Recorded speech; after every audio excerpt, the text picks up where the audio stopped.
Football খেলতে গিয়ে নদীতে তলিয়ে গেল বছর 20-র এক যুবক। ঘটনাটি ঘটেছে পাণ্ডবেশ্বর থানার অন্তর্গত শ্যামলা 1 নম্বর ঘাটে।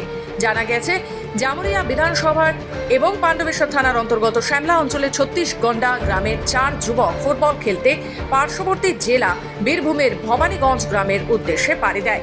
4 যুবক সাঁতরে অজয় নদী পার করার সময় স্রোতের টানে তলিয়ে যায়। যদিও স্থানীয়দের তৎপরতায় 3 জন যুবককে উদ্ধার করা গেলেও উদ্ধার করা যায়নি বছর 20-র প্রসেনজিৎ বাদ্যকরকে। বৃহস্পতিবার দুপুরে ঘটে এই দুর্ঘটনাটি, কিন্তু এখনো পর্যন্ত উদ্ধার হয়নি তলিয়ে যাওয়া যুবক। যদিও উদ্ধার কার্য এখনো চলছে। শ্যামলা গ্রাম পঞ্চায়েতের প্রধান অসিত মণ্ডল, শ্যামলা অঞ্চলের অঞ্চল সভাপতি বুধন রুইদাস খবর পেয়ে তৎক্ষণাৎ ঘটনাস্থলে পৌঁছায় এবং খবর পাওয়া মাত্রই ঘটনাস্থলে পৌঁছায় পাণ্ডবেশ্বর থানার পুলিশ। ঘটেছিল, আমি যখন এসে দেখলাম দু ভাই ওরা ভেসে ভেসে আসছিল। তো একজন বলছিল যে বাঁচাও বাঁচাও, আমি ঝাঁপালাম, তারপরে কিছু যে মধ্যে আর পেলাম না। ওরা কোথায় যাচ্ছে? ওরা খেলতে ছিল ভবানীগঞ্জ। আপনি কোথায় আছেন? আমিও গেছিলাম ভবানীগঞ্জ। তো নৌকা ছিল ওখানে? নৌকা দেখি নাই।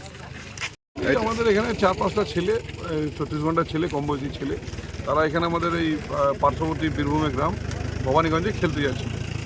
এবার জানি না কোইন্সিডেন্টলি তারা ওখানে নৌকাতে করে যাওয়ার ওপারে যাওয়ার কথা ছিল, তারা কি করেছে হয়তো কি বলবো, দুর্ভাগ্যবশত তারা নিজের নদীতে পারাপার করতে যায় নেমে পড়ে। এবার সেই টাইমে দুর্ঘটনা ঘটে তাকে টেনে নেয় প্রসেনজিৎ বাদ্যকর বলে একটা ছেলে। আমাদের 4-5টা ছেলে এখানে নদীতে হয়েছিল, তো 3-4 জনকে আমাদের রিকভারি করা গিয়েছে, কিন্তু এখনও পর্যন্ত প্রসেনজিৎ বাদ্যকরকে আমরা এখনও পর্যন্ত পাইনি।